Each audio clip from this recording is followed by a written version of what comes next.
Llegamos al día martes 6 de julio de 2021. Como se lo veníamos anunciando desde que comenzamos el programa, hoy vamos a conversar con el ministro de Trabajo, Rolando Castro. Hay diversos temas de los que ha hablado en las últimas horas, ha dado declaraciones y vamos a poner un poco de contexto para luego comenzar con la conversación de hoy.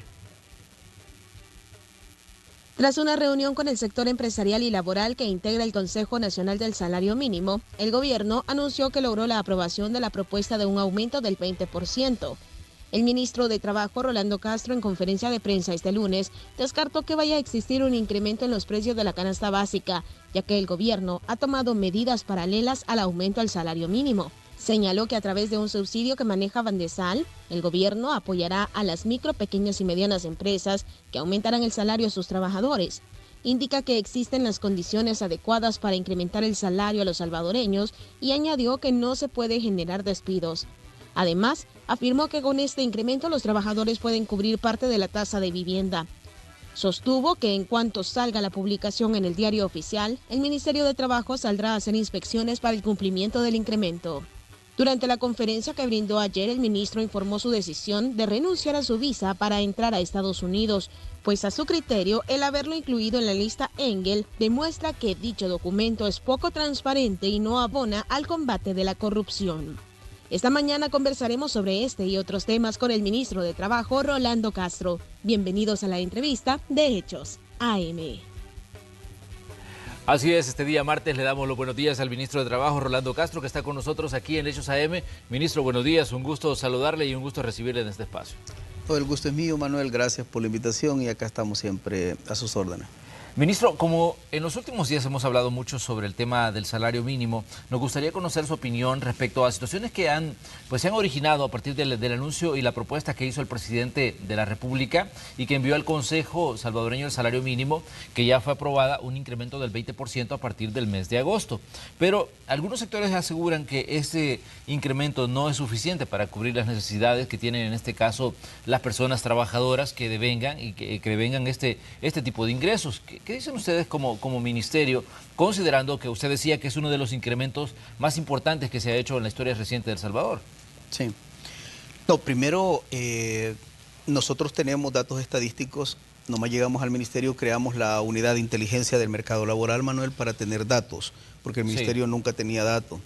Hemos hecho un análisis del comportamiento de todos los incrementos de salario de 3 décadas, estamos hablando de 30 años, claro, y los niveles promedios que han existido en los incrementos al salario mínimo ha sido 6, máximo 9%.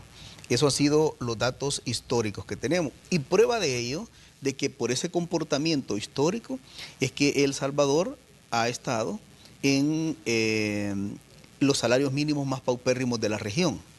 De repente hay gente que opina que es Nicaragua, pero la accesibilidad a la canasta básica de Nicaragua es mucho más cómoda, es mucho más accesible y claro, es mucho más amplia que la que está definida en El Salvador. Dicho eso, fue el análisis, fue un trabajo técnico muy profundo que se hizo, liderado por el presidente Bukele, y el presidente al final dijo, nosotros no podemos salir con un 9%, que ha sido lo máximo de los niveles promedios que han habido en la historia, ni vamos a salir con un 10, ni con un 12, ni con un 15, sino los estudios y los análisis nos definieron también a través de la decisión y la voluntad del presidente que debemos de empezar a la construcción de un sistema de dignificación salarial en el país, y es por ello que se toma la decisión del incremento del 20%. Manuel, es algo inédito en la historia de El Salvador, un incremento como el que se ha definido en este momento, pero además de eso se definen medidas alternas, medidas complementarias, claro, donde no se jugara siempre con las reglas del mercado, pero que el mercado no permita niveles especulativos ni acaparamiento. Es así como se toma la decisión de dos cosas en el tema de mercado. Número uno, entregar entre 1.2 y 1.6 millones de canastas alimentarias a todo el país. Eso llevaría a cerca de 1.2, 1.3 millones de familias que no van a ir al mercado a comprar estos productos, y eso significa de que en vez de subir en el marco de la demanda y la oferta, pueda bajar el tema de la canasta alimentaria en El Ministro, Salvador. pero hay una realidad. La canasta básica ampliada es difícil de cubrir considerando, digamos, que Sí. un salario mínimo cubre las necesidades básicas, pero pues una persona necesita un poco más allá de las Sí. cosas de consumo básico. Y se ha dicho que la canasta básica ampliada anda por lo menos por los 500 o 600 dólares en los tiempos que Sí. corren hoy en día, ¿no? Sí, lo que pasa es que, bueno, el Consejo del Salario Mínimo está compuesto por empleadores, por trabajadores y por el gobierno. Y con este incremento del 20%, Manuel, la gente de la ANEP tomó la decisión de no votar. Y siempre han utilizado, y tú lo sabes mejor que nosotros, que siempre han utilizado aquel argumento que cuando va a haber un incremento al salario mínimo, siempre dicen ellos, va a terminar esto en despidos de trabajadores porque se golpea la micro, pequeña y mediana empresa. Es ahí donde el argumento hoy no lo tenían, porque la micro, pequeña y mediana empresa va a ser subsidiada 100% el incremento del salario mínimo, y esto pasa por un fideicomiso totalmente focalizado, dirigido única y exclusivamente a esto, que lo va a manejar Bandesal. En este caso, sabe que Leonor Selva es la directora ejecutiva de ANEP y ella daba declaraciones sobre el tema y decía que lamentaban que habían solicitado analizar mejor la propuesta y que esto no se consideró y se aprobó pues sin un estudio técnico, decía en este caso la directora ejecutiva de ANEP al hablar del tema salario mínimo y la votación que se hizo en el Consejo. Desde hace aproximadamente año y medio se les está pidiendo a ellos que hagan propuestas. Y en el escenario hubieron 7 propuestas elaboradas por los trabajadores. Una propuesta hecha por el gobierno. Y ellos, estando en las mesas, nunca tuvieron la capacidad de hacer una propuesta. Ellos Manuel... ¿No pudieron o no quisieron, ministro? No lo quisieron, porque el escenario siempre estuvo abierto para decirles, miren, este es el momento de hacer las propuestas. Y los trabajadores hicieron 7 propuestas, entre 7 y 9 propuestas. El sector gubernamental hizo una sola propuesta, que es la propuesta del presidente Bukele, y ellos nunca hicieron una tan sola propuesta. El gobierno no va a lanzar una propuesta irresponsable si no tiene un análisis, un estudio técnico. Lo que pasa es que esa táctica dilatoria es la que vienen haciendo por 4 años. Manuel, si prácticamente había 4 años de no incremento al salario mínimo. Nosotros nomás llegamos, el presidente dijo lo vamos a subir, pero entró la pandemia. Y en un hacinamiento, en una situación tan difícil y complicada con pandemia, era para nosotros totalmente imposible incrementar el salario mínimo. Todavía estamos en pandemia, todavía estamos en un comportamiento bastante irregular y por eso se saca la decisión integral de no solamente el incremento al salario mínimo, sino aún más aspectos complementarios, como el tema que ya dije de las canastas alimentarias, pero además de eso, el tema del subsidio a la micro, pequeña y mediana empresa. ANEP siempre va a estar en contra, con su actual liderazgo siempre va a estar en contra. Y lo más terrible es que se pone en contra de su misma clase trabajadora, que son los trabajadores de las empresas que hacen multiplicar las ganancias y rentabilidades de los empresarios en este país. Pero hemos venido a eso. Hay un punto importante y Leonor Selva lo señalaba y me gustaría pues conocer también su reacción considerando que usted es el titular de la cartera de trabajo. Decía, ¿qué pasa con los incrementos a las aportaciones patronales del IS, las AFP decía, y el ISAFORP en caso de las empresas con más de 10 empleados? ¿El gobierno también va a subsidiar esto? Preguntaba él. Sí, es que ese es el problema de que emiten comentarios solamente por ser oposición, emiten comentarios solo por llevar la contraria al gobierno, emiten comentarios solamente por querer denigrar un planteamiento o políticas públicas que estamos creando en este momento, pero desconocen totalmente todo. Todo eso va a ser manejado y va a ser financiado, subsidiado en este momento durante 12 meses por el gobierno de la República, para que no salga lastimada ninguna micro, pequeña y mediana empresa. Por 12 meses, Manuel. Primera vez en la historia. Es más, hace 2 días, hacíamos un análisis con nuestro equipo de economistas a nivel internacional y analizábamos. No ha habido ningún incremento al salario mínimo en la región ni en el mundo entero que lleve medidas alternas y complementarias e integrales como las que nosotros hemos definido en este momento. Ministro, hay diferentes situaciones que tenemos que analizar respecto al tema del salario mínimo. Primero, sabemos la necesidad que tiene, en este caso, una buena cantidad de trabajadores que viven con ese ingreso. 522,000 personas. Exactamente. Y uno se pregunta, pues, ¿cómo estas personas hacen para solventar sus necesidades a nivel de la vida diaria? Porque sabemos que en una casa se tiene que pagar, pues, la casa, salud, educación, alimentación, transporte, y la pregunta es, bueno, ¿cómo hace estas personas para que obviamente estirar ese ingreso, o cómo se rebuscan para lograr, digamos, sostener un hogar en estas condiciones? Esa es una realidad, ministro. Sí. Pero también sabemos que hay otra realidad, que es que la economía no está pasando por un buen momento a raíz de las situaciones de la pandemia que se vienen acarreando, pues, en el último año, que ha sido pues un tanto complicado. Pero, ¿qué dice usted, ministro, a quienes aseguran que el incremento del salario mínimo tiene más un tinte político que técnico y que busca, sobre todo, ganar simpatías y no, digamos, solventar las necesidades, en este caso, de los trabajadores? Me imagino que ustedes ya analizaron este tema, porque también habrán escuchado las reacciones que se dieron cuando pues anunciaba el presidente el incremento. Nosotros como gobiernos, siendo un gobierno irresponsable, pudimos ver incrementado el 40 y el 50% del salario mínimo. Si al final no lo iba a pagar el gobierno, lo iba a pagar el sector empresarial de este país. Pero no lo hicimos, porque somos responsables, porque somos serios, porque en alguna medida tenemos que buscar el punto de equilibrio entre ir mejorando las condiciones de vida de la clase trabajadora y no armar un desequilibrio de orden financiero al mundo empresarial en este país. Acá es donde uno tiene que jugar el papel un tanto de árbitro buscando justicia en ambos lados. Pudimos haber hecho un incremento al salario mínimo del 40%, del 50%, pero era totalmente irresponsable de parte nuestra. Lo más que logramos alcanzar bajo los estudios técnicos y no desequilibrar el comportamiento financiero del mundo empresarial en este país, anda el 20%, con el apalancamiento del Estado, del subsidio a la micro, pequeña y mediana empresa. Ahora, hay que reconocer algo, como tú lo acabas de decir, Manuel. Tenemos una estructura salarial en este país injusta. Tenemos una estructura salarial en este país ingrata, y tenemos una estructura salarial en este país muy poco decente. Yo exactamente lo que tú me acabas de decir, en 3 ocasiones le dije a la ANEP que me gustaría que muchos empresarios de la ANEP vivieran un mes nada más con el salario mínimo existente en El Salvador. Se los dije hace 6 meses, se los dije hace 1 año. Les dije, hagan una prueba, sobrevivan un mes nada más, no les pido mucho, un mes, sobrevivan ustedes y su familia con el salario mínimo en El Salvador. Es la única forma que van a lograr entender en las condiciones que tienen a nuestra clase trabajadora. Ahora, nosotros tenemos un quinquenio, y en el quinquenio tenemos que dignificar a nuestra clase trabajadora.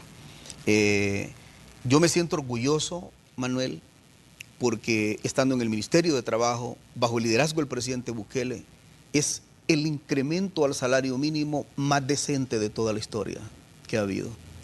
El más decente de la historia. Y creo que con las proyecciones que nosotros tenemos, Dios mediante, vamos a dejar un legado de dignificación del concepto de dignidad de la clase trabajadora salarialmente hablando. Ahora, esto significa, Manuel, dinamizar la economía. Esto significa garantizar respaldo total a todos los sectores productivos de nuestro país, y eso significa crecer, y estamos por la ruta correcta, porque el mundo empresarial en El Salvador y la inversión internacional también está llegando, y lo estamos midiendo con las creaciones de más y mejores fuentes de empleo. Ministro, hasta ahora Hacienda ha dicho que no tiene claro de dónde van a sacar el tema para subsidiar el incremento del salario mínimo. Esto es una situación preocupante, porque ya estamos a julio, el tiempo pasa muy rápido, y el presidente de la República decía que quería que este incremento se diera a partir de agosto. Pues no entiendo cuáles son las fuentes de Hacienda que han dicho que no saben de dónde lo van a sacar. No, él ha dicho que va a salir del presupuesto General de la Nación o del Fondo General de la Nación, sí, pero hasta ahora no se tiene claro, digamos, cómo se va a financiar o de qué áreas se van a reasignar del presupuesto. Ya está totalmente claro todo, ya está definido absolutamente todo, y esos datos los maneja el ministro de Hacienda. Vamos a... este día se envía toda la documentación del Ministerio de Trabajo, del Consejo del Salario Mínimo, que la sede es en el Ministerio de Trabajo, se envía a Hacienda. Hacienda inicia ya el proceso en la Asamblea Legislativa para la creación de la ley de fideicomiso, focalizada y totalmente dirigida a esto, y Hacienda ya tiene los rubros presupuestarios de los cuales se va a financiar este incremento. También habían posicionamiento de parte de algunas gremiales de pequeñas empresas y decían que hasta ahora el gobierno no les ha informado cómo será el mecanismo de entrega del subsidio que ha ofrecido para estas pequeñas empresas. Sí. Es decir, no saben cómo va a funcionar el tema del fideicomiso a través de Bandesal. ¿Qué dicen ustedes considerando de que están pues, manejando el tema y en este caso usted que es uno de los principales involucrados por ser ministro de Trabajo, ¿no? Sencillo, Manuel. Tú tienes una empresa de 10, 20, 40, 50, 100 trabajadores, que es la parte que aparece la micro, mediana y pequeña empresa. Tú demuestras tu planilla que has tenido 20, 15, 30 trabajadores, lo que sean, hasta llegar a 100, y luego defines, preparas tu planilla, la llevas a Bandesal, que has estado teniendo esa planilla de carácter permanente, Claro. y que en el próximo mes ya llevas el incremento para los trabajadores. Tú mostrás única y exclusivamente eso, llenas un formulario de entrega de documentación y Bandesal de forma expedita, rápida, eficaz, entrega el dinero que tiene que ver con el aspecto complementario del incremento del salario. En este caso, también decían las gremiales de pequeños y medianos empresarios que decía, este es un tema que no estaba sobre la mesa y 15 días después lo ponen y lo aprueban de un día para otro. Me imagino que usted tiene una explicación, ministro. No, el incremento del salario mínimo, bueno, yo tengo 2 años de ver conformado el Consejo del Salario Mínimo. Claro. Y está conformado por la ANEP, está por la empresa privada, está conformada por los trabajadores, por los dirigentes sindicales, está conformada por el gobierno y eso lo armamos. Y el Consejo del Salario Mínimo solo tiene una función, fíjate, Manuel, y es revisar precisamente el incremento del salario mínimo. Entonces nosotros tenemos, yo lo institucionalicé hace 2 años y hemos estado trabajando duro en eso, hemos estado trabajando fuerte. Insisto que el sector privado nunca presentó una propuesta. El sector laboral presentó entre 7 y 9 propuestas de incremento del salario mínimo. Así que lo hemos estado trabajando. Y es que el salario mínimo no puede decir, es que en el Consejo del Salario Mínimo nunca se discutió este tema, sino que otro. No, es que está el Consejo Superior del Trabajo, que ese tiene que ver con políticas públicas integrales y generales de una nación. Pero el Consejo del Salario Mínimo no tiene ningún otro tema que discutir ni analizar. Es el incremento del salario mínimo. Nosotros ahí hemos estado. Ahora, que sus representantes del sector empresarial no les hayan informado a ellos, esa ya es otra cuestión. Pero han estado asistiendo todos los sectores representados en el Consejo. Todas las veces que se ha convocado Consejo de Salario Mínimo, todas las veces han participado los 3 sectores, Manuel. Muy bien, ministro, definitivamente que esta es una situación, como decíamos, que genera mucha expectativa en el ciudadano, considerando, como decíamos, la cifra que usted mencionaba de 522.000 personas que son las que devengan un salario mínimo. Considerando, digamos, ya decíamos, la situación de la economía que no ha estado pues del todo bien debido a situaciones que todos conocemos, como el de la pandemia. Pero, ¿qué dice usted en este caso a los trabajadores, que son los que en determinado momento van a percibir el incremento? Yo me siento feliz, me siento orgulloso de ser el ministro de Trabajo, formar parte del liderazgo del presidente Bukele y dar por primera vez en la historia el incremento de salario más grande de toda la historia en El Salvador. Eso es sumamente importante. De repente alguien dice, ¿cuánto le va a llegar a aquel trabajador que gane el salario mínimo? El nivel promedio ha ganado 302,80 centavos. A ellos les va a llegar $60 y fracciones. Manuel, para nosotros y para mucha gente probablemente $60 no es significativo al mes. Pero los estudios que nosotros tenemos es que el nivel promedio de esos trabajadores que ganan el salario mínimo, el pago de su vivienda en el Fondo Social para la Vivienda o en una institución financiera que les ha comprado su casita, la cuota mensual anda entre 55 y $60. O sea, probablemente para mucha gente $60 no puede ser significativo. Para estos trabajadores que tienen toda una vida, toda una historia de este país, ganando $300 y hoy se les incrementa el 20%, es significativo. ¿Es suficiente? ¿Es un éxito total? No. Todavía tenemos que seguir trabajando esto. El estudio que nosotros tenemos es que aparte de las 522.000 personas trabajadores que salen favorecidos con este incremento. Nosotros hemos promediado 2 personas adicionales en el núcleo familiar. Estamos hablando de que este beneficio llega a cerca de 1.5 millones de salvadoreños de forma directa. De forma indirecta, el nivel adquisitivo que van a tener nuestros trabajadores es distinto al que han tenido durante todo este tiempo.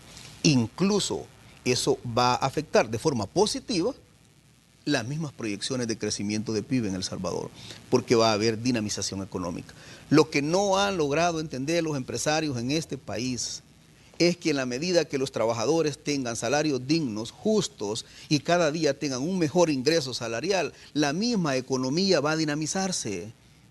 Bueno, acá vinieron 2 empresarios estadounidenses y vinieron a reunirse conmigo y me dijeron, ministro, un requisito es que para venir a invertir en El Salvador incrementen el salario mínimo. Si es que nosotros en diferentes partes del mundo consideramos que el trabajador o trabajadora bien remunerado, bien pagado, primero es el principal promotor de esta empresa y segundo es que la economía se dinamiza. No hay ninguna otra forma de crecer de forma sostenida y sustentable en el tiempo si no se tiene la dinamización económica. Entonces vamos por esa ruta y los trabajadores van a percibir esto y su familia a partir del próximo mes, porque la instrucción del presidente que tenemos, correr en los tiempos y él ya instruyó de que esto debe de ser a partir del próximo mes.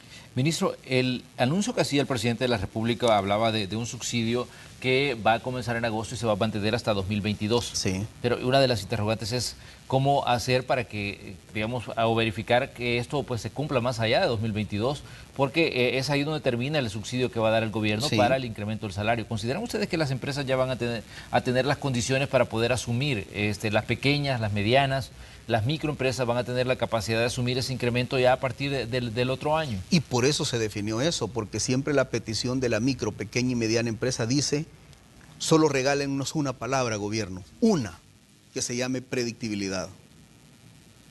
O sea, nosotros estamos dispuestos, nos ha dicho la micro, pequeña y mediana empresa, a cumplir todo.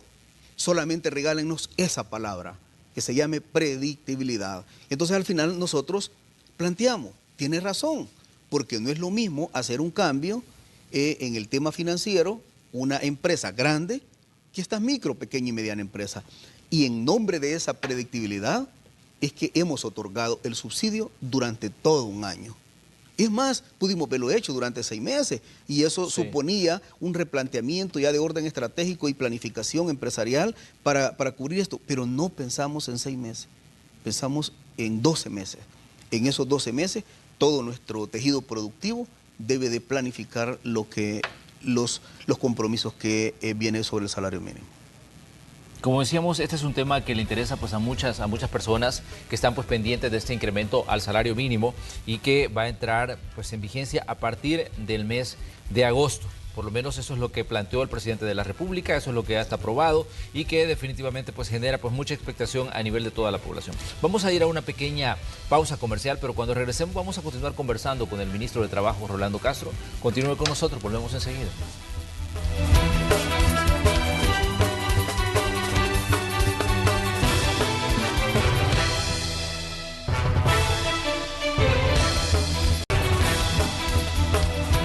En esta mañana del 6 de julio de 2021, día martes, estamos comenzando la jornada con una conversación con el ministro de Trabajo, Rolando Castro. Ya abordábamos un poco el tema del salario mínimo, el incremento que va a entrar en vigencia a partir del mes de agosto. Esto ya fue aprobado por el Consejo Salvadoreño del Salario Mínimo, una propuesta que fue lanzada por el presidente de la República y que fue votada en el Consejo por el sector trabajador y por el sector gobierno. No participó de la votación, en este caso el sector empresarial, pero pues la medida va a estar en vigencia a partir del mes de agosto. Ministro, usted daba ayer una conferencia donde hablaba de diferentes temas y uno de estos era, digamos, el tema de la lista denominada lista Engel.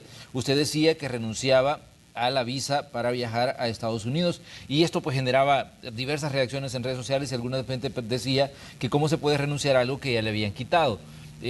No sé, me imagino que usted tiene algo que explicar sobre este tema y su decisión de renunciar a la visa, decía usted, no de forma temporal, sino de forma definitiva. Es que lo que pasa es que nosotros invitamos a todos los medios. Fíjate que yo soy un ministro que yo atiendo a los medios de la mejor manera porque yo soy un trabajador prestado por un periodo de tiempo en un cargo de ministro. Entonces, Mis compañeros trabajadores yo los recibo todos, absolutamente todos, no importa que llegue gato encerrado, que llegue el que no esté encerrado, que llegue el periódico de Fitosalume, Factum, no importa que llegue el Faro, yo a todos los atiendo de la misma manera. Y resulta que los invité a todos, pero no llegaron estos últimos que acabo de mencionar, ¿verdad? Entonces al final, como ellos no estuvieron, partiendo de la buena fe, tergiversaron absolutamente todo. Yo dije que la encargada de negocios planteó en una entrevista que dos cosas se pierden de inmediato apareciendo en la lista Angel. Número uno es que si hay cuentas financieras en los Estados Unidos, claro, que de inmediato, no sé si se revisan o se congelan, algo por ahí.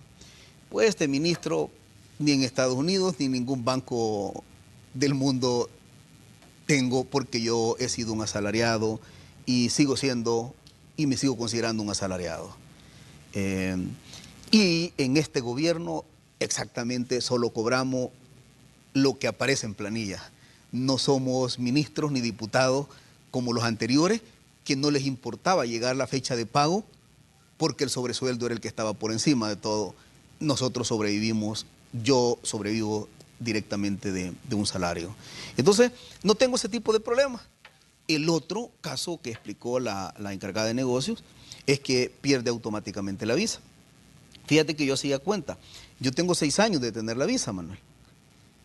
Y solo he viajado entre 7 u 8 veces a Estados Unidos.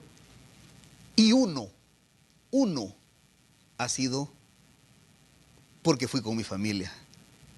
Un viaje. Entonces, quiera si o no, no tengo los recursos para ser un turista viajero internacional. Número 2, no va conmigo. Yo vengo de una de las familias más empobrecidas de este país y pues ni siquiera hoy sí voy a subsidio porque lo veo que hay una buena apuesta, pero de ahí yo no salgo, mucho menos a nivel internacional, no salgo, de no ser cuando me toque, que no puedo delegar incluso mis compromisos institucionales en el cargo que desempeño. Pero de lo contrario yo no soy viajero, Entonces, al final, si la visa es como la carta fuerte de la lista Angel, pues para mí no tengo ningún tipo de afectación. Y la encargada de negocios dijo, quien aparece en la lista Angel pierde su visa automática por 3 años. Así lo dijo textualmente. Entonces yo, ante eso dije, bueno, he tomado una decisión. Aparecer en esa lista me lleva a que de forma determinante y durante toda mi vida y durante toda mi existencia no voy a volver a hacer una solicitud de visa en la Embajada de los Estados Unidos. Porque yo sí creo que ese documento que sirve para cruzar fronteras, si eso es a cambio del insulto a tu dignidad, en la vida, las personas que a mí me formaron, yo me crié con mis abuelos no sabían leer y escribir, y nos dijeron algo, Manuel, que tú en la vida puedes perder todo, absolutamente todo, pero lo que nunca puedes perder es el concepto de tu propia dignidad, la mayor riqueza de nosotros.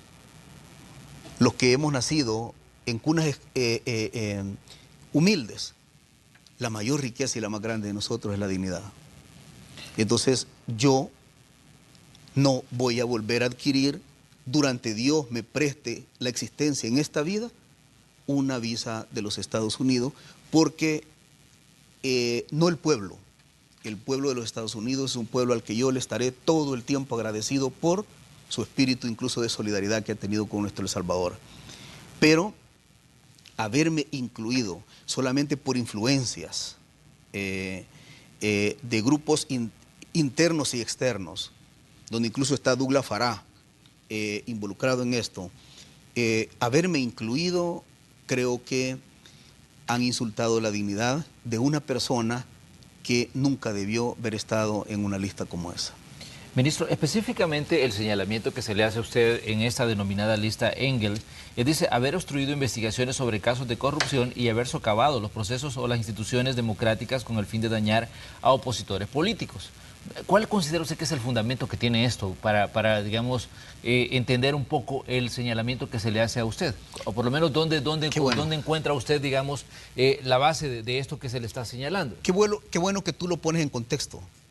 Yo aparezco en una lista que no aparezco por ser una persona corrupta.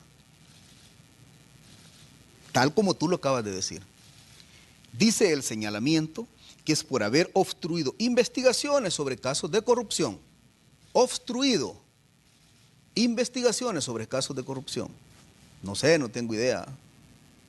En el Ministerio de Trabajo no hay nada que yo pueda esconder porque resulta que ahí no tengo dinero ni siquiera para pagar la energía eléctrica. O sea, es el ministerio más pobre del Estado salvadoreño y el 95% del presupuesto se va en el contrato colectivo con los trabajadores. No tengo. Y no me interesa un ministerio con dinero. Me interesa un ministerio que dignifique. Pero también dice la otra parte, por haber socavado los procesos de instituciones democráticas con el fin de dañar a opositores políticos. Quiero detenerme y quiero que me permitas explicarte esta situación. Claro, por favor, ministro. En primer lugar, nunca he tenido la calidad de tener opositores políticos porque nunca he participado en un cargo de elección popular. Yo solamente tuve dos problemas, con dos actores tuve problemas. Con Neto Mason, con el asesor de Almagro, de la OEA, que está en el sector 9 en este momento de Mariona, y está por haber financiado grupos criminales en El Salvador, comúnmente lo conocemos con pandillas, y tú como periodista sabes que en El Salvador las pandillas están calificadas, incluso hasta por resolución de la Sala de lo Constitucional, como grupos terroristas. Paradójico e inmoral, o no sé cómo se le puede llamar esto, pero que Almagro querer llevar a Nueva York, o sea, a los Estados Unidos, a Washington en este caso, y a Washington, a un financista de terroristas, entiendo que Estados Unidos siempre ha planteado que no negocia con terroristas, pero estaba llevando de asesor a un financista de terroristas. No lo digo yo, lo dice los tribunales competentes. Pero, ministro, y está en este momento. Es el único con el que tuve problema. Y el otro con el que tuve problema, que tú lo sabes muy bien, es Fito Salume, que por cierto, paradójico esa lista Engel. Dice la lista Engel que Salume está en esa lista por corromper a un magistrado, pero resulta que paradójicamente en esa lista no aparece el magistrado. O sea, reconoce Estados Unidos a través de esta lista Engel que Fito Salume corrompió a un magistrado de la Corte Suprema de Justicia y el magistrado, siendo funcionario público, no aparece. Y en este caso es el que siempre se dijo que era Argueta Manzano, que hubo una compra de un apartamento a nombre de Fito Salume y que ahí ha estado viviendo Argueta Manzano. Y hay una cosa más, y esto me quiero detener. Yo puedo decir cualquier cosa porque al final se dice el ministro, pero yo quisiera que tú leyeras, acá exactamente está, Manuel, la offshore de Panamá, que se llama Continue Overseas Corporation, cuyo capital tiene $1,000. Ahí lo tenés tú, apostillado. Ahí dice, Manuel, capital, y esa offshore compra, aquí traigo la escritura, el apartamento por $476,090, cuando esa offshore solo tiene $1,000, y compra un apartamento por casi $500,000. Y mira quién es el nombre de quien compra esa empresa. No, porque de repente, Manuel, pueden decir que yo digo, me gustaría que tú como periodista verifiques quién es el que aparece ahí. Por la compra y el nombre. Ahí todavía te lo he traído así incluso. Dice que es Fito Salume, compra el apartamento. Angel dice de que en efecto corrompió, pero no dice el magistrado.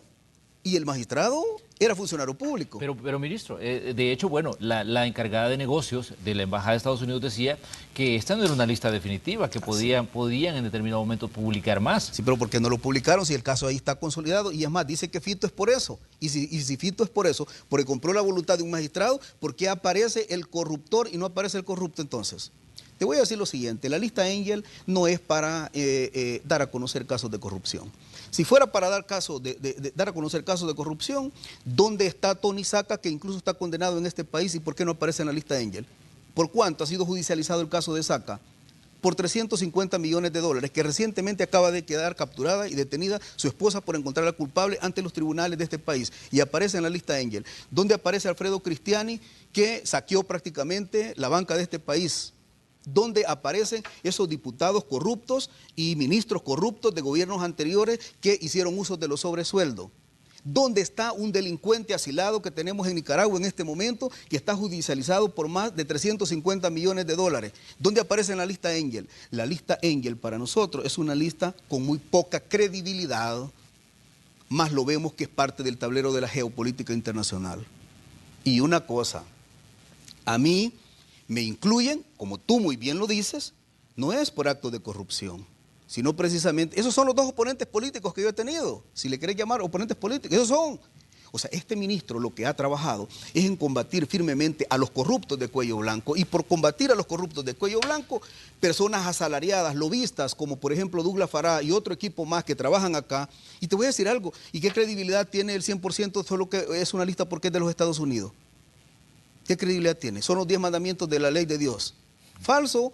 Y no hace aproximadamente unos años en el gobierno de Obama incorporaron a unas personas que dijeron que eran narcotraficantes de acá de El Salvador, y que estaba ahí un señor Adán Salazar, que lo apodan Chepe Diablo, y que lo metieron a la lista Kingpin, y resulta que 2 años después tuvieron que sacarlo porque al final no aparecía. O sea, no. Ahora, el gobierno de los Estados Unidos tiene todo el derecho, como un gobierno y como un pueblo soberano, de crear todas las listas que crea conveniente. Como también nosotros, ojalá y un día incluso, nosotros armemos la lista de ciudadanos estadounidenses que han venido incluso a hacer negocios acá y que son corruptos. Yo te voy a poner un tan solo ejemplo. A mí me pide, en aquel momento que era dirigente sindical, me pide, por ejemplo, los Tinter, que intervenga por el caso de Gilberto Soto. ¿Tú te recuerdas de eso? Y resulta que me dicen, ¿saben qué? Los Tinter han contratado a un investigador especial que va junto con usted, que es ex-DEA, y que ese ex-DEA va a ayudarle a facilitar todos los procesos. Ok, bueno, si es ex-DEA uno tiene un nivel de credibilidad.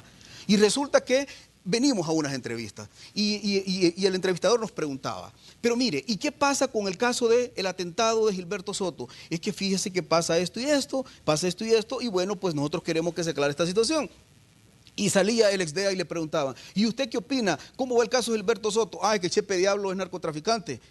Y entonces, y volvía otra vez el entrevistador y le decía, mire, ¿y qué opina con el caso de Gilberto Soto, que pasó esto y que la bicicleta no se encontró y que no sé qué? Es que Chepe Diablo es narcotraficante. Entonces, y de repente, pero mire, por favor, contéstenos, usted es un ex-DEA y este ex-DEA viene a hacer un trabajo acá por el esclarecimiento del asesinato del dirigente sindical Gilberto Soto de los Tinter. ¿Qué opina? Ah, que Chepe Diablo es narcotraficante. Entonces de repente yo cuando estaba a la par dije, bueno, y este viene, y este ex-DEA viene a esclarecer el caso de Gilberto Soto, pero la verdad es que traía un sistema ya pregrabado que solo decía Chepe Diablo narcotraficante.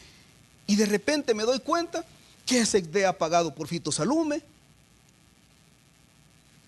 Entonces que no nos vengan a hablar de moralidad también, porque en este país hay registros, muchos registros, que en un momento dado también valdría la pena enlistarlo, porque al final esa persona que compartió a la par mía un set que a mí me consta y que íbamos por un tema de un dirigente sindical asesinado, a mí me consta que salió finalmente siendo un financiado por Salume.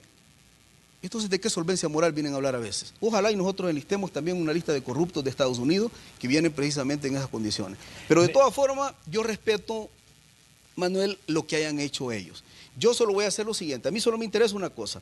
Yo voy a enviar un documento, humildemente, como un ciudadano de un país humilde, pero trabajador, voy a mandar al Departamento de Estado a que me digan cuáles son, porque estas cosas que dicen acá, estas son unas locuras de que me acusan que porque he atacado oponentes políticos. Yo no tengo oponentes políticos, yo lo que he combatido son dos corruptos, uno que está en Mariona y otro que es el rey de los paraísos fiscales. ¿Y los paraísos fiscales para qué sirven? Fito Salume, ¿para qué ocupa los paraísos fiscales? Solo son dos cosas. Una, son los evasores de impuestos y los lavadores de dinero. Es más, investíguenlo, las cuentas que tienen en Estados Unidos, las cuentas que tiene allá en España, investíguenlo. O sea, eso es lo que yo he hecho. Y una cosa, y si por enfrentar delincuentes de cuello blanco me van a enlistar en 4 listas más de los Estados Unidos de América, pues que lo sigan haciendo. Yo no tengo ningún problema. Yo concluyo lo siguiente. En mi calidad de ministro, yo solo le entrego cuenta a Dios con mi conciencia de hacer las cosas justas, correctas y legales. 2, al presidente de la República, que es mi jefe y tengo que entregarle cuenta. Y 3, al pueblo salvadoreño. Yo no me voy a detener. Tengo tanto trabajo en este país como para plantear un nivel de fuerza a una lista que no sé ni cómo lo han hecho. Bueno, ayer fue tan chistoso que sale diciendo Roberto Rubio, que por cierto aparecen ahí las facturas de Rubio con sobresueldo y que hoy habla de transparencia y un montón de cosas. Dice Rubio, es que la lista Angel es creíble. No sé cómo lo hicieron, no sé cuándo lo hicieron, no sé los mecanismos que utilizaron, pero es creíble. Entonces, no, por favor, que vengan. Es más, yo hacía la pregunta, ¿cómo se elabora la lista? ¿Cuáles son las fuentes? ¿Qué tipo de investigación se hace? ¿Quiénes participan? ¿Quiénes deliberan? ¿Cuál es el periodo? Y voy a concluir con lo siguiente. Este servidor que han incluido a esa lista tiene solvencia moral más que los que me han incluido en esa lista y los que escribieron esa lista. Porque yo soy una persona que vengo de familia humilde, trabajador, y es más, tengo un cargo de ministro, Manuel, pero yo sigo viviendo como aquel trabajador, porque yo tengo los pies sobre la tierra y digo lo siguiente, yo soy un trabajador prestado por un periodo de tiempo de un cargo de ministro, y los pies siempre trato de tenerlos en la tierra como debe de ser. Y una cosa me enseñaron esos viejitos que a mí me formaron, me dijeron de rodillas solamente ante nuestro Padre Celestial. No voy a estar de rodillas ante entes o instituciones que se consideren poderosas y por ese poderío quieran en alguna medida humillar a los más débiles. Ministro, ¿han considerado ustedes las implicaciones que puede tener, digamos, para el cargo de ministro de Trabajo el hecho de ser mencionado en esta lista? Porque sabemos que, bueno, usted estuvo viajando a Estados Unidos por el tema de enviar trabajadores allá, mano de obra salvadoreña, a territorio estadounidense. ¿Esto puede traer, digamos, algún tipo de implicación para este tipo de proyectos, considerando de que, pues, todavía está abierto el proceso para enviar trabajadores allá? Y seguimos enviando. No, para nada. Yo para lo único que viajé a los Estados Unidos en el tema de mi cargo es para ir a firmar el documento con el Departamento de Labor en Washington y armar el acuerdo y el convenio que hoy tenemos y que después lo oficializamos acá en Casa Presidencial. De ahí no tengo otra razón por qué viajar a los Estados Unidos. El mundo es más grande y cada día es más grande que los Estados Unidos. Ahora, el programa de migración laboral, a nuestro juicio, no se pone en riesgo. Por una razón, porque no es el ministro que está pidiendo viajar a conseguir trabajo en los Estados Unidos. No, el ministro lo que tiene es un banco de datos de 40,000 personas que tenemos el listado, que los tenemos ya, y que por cierto, en la embajada tenemos ya solicitando visa, más de 40 personas y la embajada todavía no ha entregado las visas. Producto de la necesidad que las empresas tienen en Estados Unidos y que nos están pidiendo trabajadores, porque estamos haciendo un buen reclutamiento y también ya tenemos los contactos con las empresas estadounidenses que están necesitando la mano de obra para producir y ya tengo las solicitudes y ya tenemos incluso un buen grupo en la embajada que todavía no nos han entregado la visa. ¿Quién necesita la visa para viajar a los Estados Unidos? Nuestros trabajadores y las empresas de los Estados Unidos que necesitan que nuestros trabajadores vayan. El ministro de Trabajo no necesita visa, tiene trabajo y tiene un buen trabajo. Soy ministro del presidente Bukele. Así que la visa no la necesito, no la deseo y por cuestión de dignidad no la voy a solicitar nunca en mi vida hasta que Dios me preste el último soplo en esta vida, no voy a solicitar una visa que producto de un chantaje de un documento de visa hayan ensuciado mi dignidad. Ministro, ¿cómo es el tema del envío de trabajadores? Este es un programa en el que usted pues, ha trabajado directamente. Sí. Usted decía, tenemos un banco de datos de gente que está interesada en ir a Estados Unidos a trabajar. ¿Cómo está este proyecto en este 2021, considerando, digamos, que lastimosamente pues, se ha hablado mucho de diferentes temas de la relación con Estados Unidos, pero este es un proyecto que beneficia pues, a mucha gente que está pues, con ganas de ir a trabajar a territorio norteamericano? Sí. Y no solo territorio norteamericano. Quiero decirte que el Ministerio de Trabajo tiene un análisis de mercado laboral mundial, de Europa. Bueno, nos encontrábamos que la parte de Europa, el tema de longevidad es bastante fuerte, sí, y que la mano de obra que se necesita en Europa es muy grande y ya estamos con acercamientos con muchos países de Europa, a tal grado que ya hay acercamientos con Croacia, con España, con diferentes países que ya están bien adelantados las conversaciones. En Estados Unidos estamos enviando, la semana pasada enviamos un contingente, sí, con la visa H2B ya, no con la visa H2A, sino con la H2B. Iban mujeres, van a seguir viajando mientras así lo deseen los Estados Unidos, mientras así lo requieran las empresas estadounidenses y mientras entregue las visas de trabajo a los trabajadores la embajada americana. Nosotros seguimos trabajando. Es más, el caso mío no debe por qué romper un nivel de relación binacional que tenemos. No, el caso mío está bien, vaya, ya me ensuciaron. No sé si los que me han ensuciado son más sucios que mí, pero que ya me ensuciaron. Pero yo soy un ministro que lo que pueda opinar cualquier país, lo respeto, Manuel. Pero no le doy la importancia porque yo soy ministro de Trabajo para los salvadoreños. Ministro, usted cuando se anunciaba el tema de la lista Engel, ¿usted imaginaba que iba a aparecer ahí? No.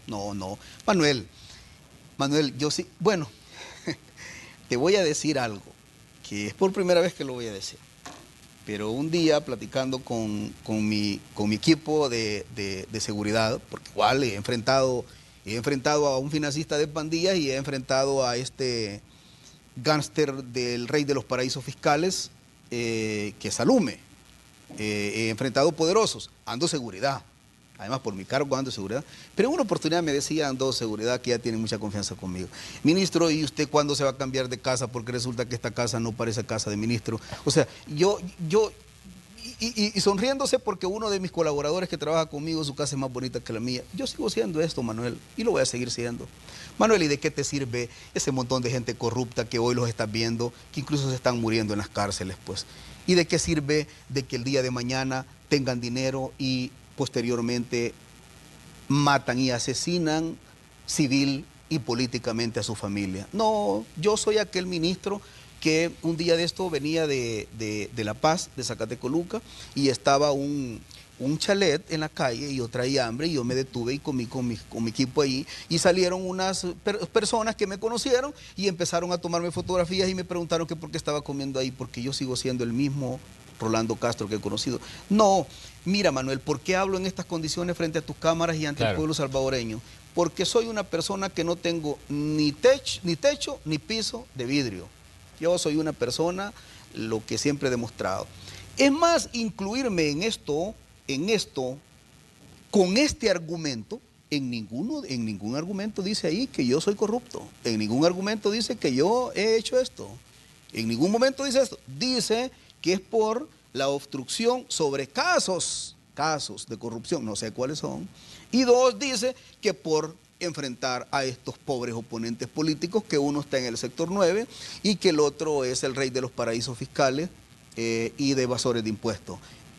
Manuel, ese ha sido mi trabajo, tú conoces mi trayectoria. Es más, si yo te preguntara a ti, que si tú creías que yo iba a aparecer en una lista, te garantizo que no lo esperaba. Nadie lo esperaba en este pueblo, porque yo puedo tener 99% de defectos, como toda obra humana que soy. Polémico si querés, fuerte a veces en algunos temas. No sé, puedo cometer errores, como toda obra humana comete errores que solo Dios es el único que no.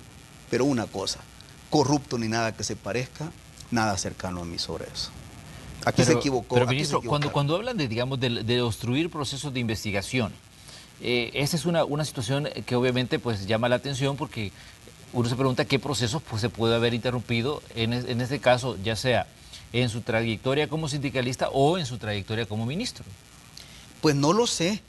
Fíjate que incluso, por eso es que digo, no sé ni siquiera los intervalos de investigación que han hecho, porque yo no sé si eso me lo adjudican como exdirigente sindical o como ministro, no lo sé, la verdad no lo sé. Lo que sí dice que es el ministro de Trabajo, dice ahí en la lista, ¿verdad?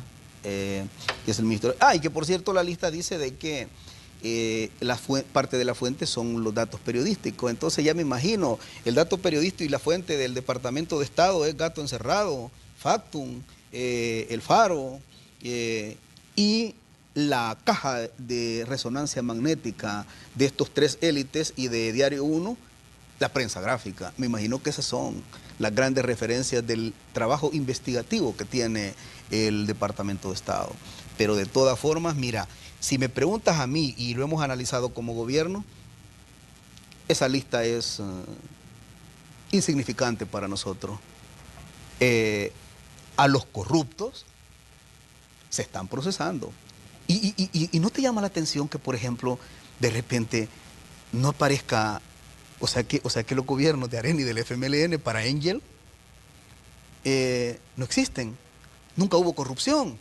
Nunca hubo saqueo del Estado, si todo el pueblo salvadoreño lo sabe. Y como todo el pueblo salvadoreño lo sabe y no aparecieron en esa lista, esta lista no tiene credibilidad, ni para el gobierno, ni mucho menos tiene credibilidad para el pueblo salvadoreño. Y si no, vean los comentarios que emite el pueblo salvadoreño. Imagínate que tenemos a Saca con 350 millones judicializados y no sale. Imagínate que allá está bueno, yo no sé si es salvadoreño o nicaragüense ya, un corrupto que se robó otros 350 millones que aparece judicializado y no aparecen. Es tan honesta la lista Angel, dicen que hasta el mismo Angel no le permitieron que ganara las internas en Estados Unidos. Entonces, para nosotros, es más, Manuel, este día es mi único y último día en esta televisora que yo hablo de eso. Porque como ministro de Trabajo, tengo tanto trabajo que hacer por los salvadoreños que yo no puedo perder el tiempo en una lista mal hecha, motivada por lobistas, motivada por otras cosas, para ensuciar la imagen de un ministro. Así que yo voy a seguir trabajando. Anuncié la semana pasada la creación, tus cámaras llegaron, claro, de 12,000 nuevos empleos y te tengo una buena noticia, Manuel, dos cosas en este tema. Número uno, perdimos en la pandemia cerca de 65,000, 70,000 empleos aproximadamente, claro, con datos ya oficializados. Te cuento la buena noticia, es que el 1 de marzo ya teníamos saldado esa cantidad de... Que se han recuperado los puestos de trabajo. Se recuperaron los puestos de trabajo. Y la semana pasada anuncié la creación de 12,000 nuevos empleos. Y mañana... Esto es en primicia, en Canal 12, contigo, anuncio la creación de otros miles de empleos. Estamos con el Ministerio de Trabajo en una intermediación laboral con las empresas que contratan y que crean empleos decentes. Porque yo me voy a regir ante OIT, que el concepto de OIT no solamente es la creación de la fuente de empleo, sino la creación de una fuente de empleo decente y digno. Y mañana anuncio otro. Para eso me ha puesto el presidente. Para trabajar por los salvadoreños. Y a quien siempre le voy a rendir cuentas es a Dios, al presidente y al pueblo. De ahí cualquier otra cosa que salga, no tengo ningún problema. Muy bien, ministro, le agradecemos que nos haya cedido parte de su tiempo en esta mañana de martes. Estamos ya llegando pues, a las 7:30 de la mañana. Le agradecemos su tiempo, le agradecemos que haya estado con nosotros en este espacio. Gracias por estar aquí. Lo esperamos próximamente para que sigamos hablando de diversos temas, ministro, que le atañen en este caso como encargado de la cartera de trabajo. Y me quedo con lo último, que voy a estar anuente a la invitación porque ya tenía 6 meses, hicimos cuenta, de no venir a estas cámaras. Así que, Manuel, Este ministro está con total disposición, que en el momento que crea conveniente estaré siempre compartiendo contigo acá. Muchas gracias, ministro. Rolando Castro, ministro de Trabajo, esta mañana aquí en Hechos AM. Vamos nosotros a la pausa comercial y cuando regresemos vamos a continuar monitoreando el tráfico y también trayéndole detalles de otras situaciones que están ocurriendo a nivel informativo. Continúe con nosotros, somos la Red Salvadoreña de Medios.